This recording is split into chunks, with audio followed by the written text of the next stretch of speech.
लोकशाहीचा बुलंद आवाज, रिपब्लिकन वार्ता महाराष्ट्र। श्रमिक नगर खून प्रकरणातील आरोपींची सातपूर पोलिसांनी काढली धिंड। नागरिकांच्या मागणीनुसार कारवाई, आरोपींना दिला पोलीस प्रसाद।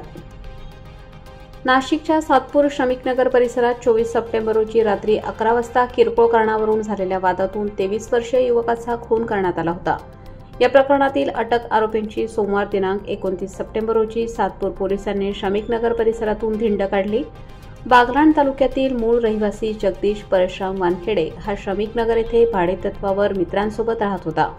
तो कामावरून घरी परतत असताना गाडी साईडला घेण्याच्या कारणावरून टोळक्याने त्याच्यावर चाकूने वार केला। यात त्याचा मृत्यू झाला।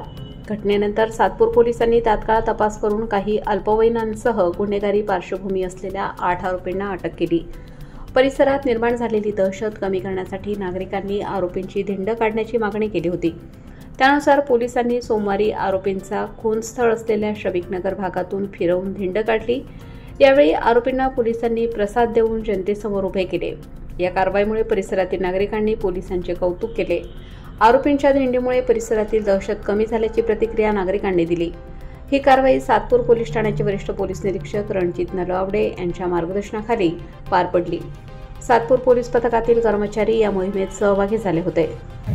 बुधवार दिनांक 24 सप्टेंबर रोजी रात्री 11:15 वाजता आपण ज्या ठिकाणी आहोत सदर ठिकाणी जगदीश वानखेडे या इसमाचा काही इसमांनी मिळून चाकूने हल्ला केला होता, त्यामुळे तो मयत झाला होता। त्यामुळे सातपूर पोलीस स्टेशन येथे अपराध क्रमांक 299/2025 असा गुन्हा दाखल झाला होता। सदर गुन्ह्यामध्ये 5 आरोपी आणि 4 ज्युव्हेनाइल आरोपी असे ताब्यात घेतले होते। 5 मेजर आरोपी आहेत, यांना अटक करून मान्य न्यायालयासमोर नेला असता 30 तारखेपर्यंत पोलीस रिमांड मंजूर झालेले आहे। त्यांना तपासासाठी सदर भागामध्ये आणण्यात आलेला होता। की आपल्या भागामध्ये कोणीही आपल्याला त्रास देत असेल, कोणी टवाळखोरी करत असेल, अशा कुठल्याही वयोगटातली व्यक्ती असेल तर त्याची माहिती नक्की पोलिसांना द्या, त्याच्यावर आम्ही कारवाई करू आणि आपल्याला सगळ्यांना मिळून सातपूर भागामध्ये शांतता प्रस्थापित करायचं आहे।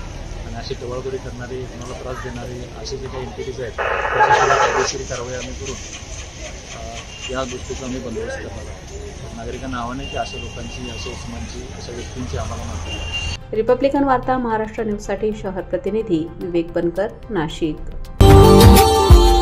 Subscribe now and press the bell icon. Never miss an update.